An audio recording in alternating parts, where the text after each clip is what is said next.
திண்டுக்கல் மாவட்ட ஒருங்கிணைந்த நீதிமன்றத்தில் சட்டப்பணிகள் ஆணைக்குழுவில் சட்ட தன்னார்வலர்களாக தற்காலிக பணிபுரிய விண்ணப்பிக்கலாம். மாவட்ட முதன்மை நீதிபதி தகவல்.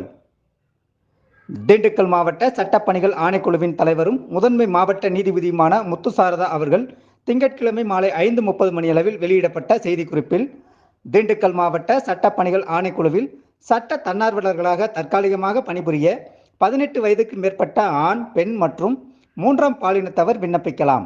பணி ஓய்வு பெற்றவர்கள், அங்கன்வாடி பணியாளர்கள், மருத்துவர்கள், சட்டக்கல்லூரி மாணவர்கள், வழக்கறிஞராக பதிவு செய்யும் வரை அரசியல் சார்பற்ற அரசு சாரா சமூக சேவை நிறுவனங்கள் மற்றும் சங்க பிரமுகர்கள், அரசியல் அல்லாத உறுப்பினர்கள், சுய உதவி குழுக்களைச் சேர்ந்தவர்கள், புறக்கணிக்கப்பட்ட மற்றும் பாதிக்கப்படக்கூடிய குழுக்களின் உறுப்பினர்கள் ஆகியோர் விண்ணப்பிக்கலாம்.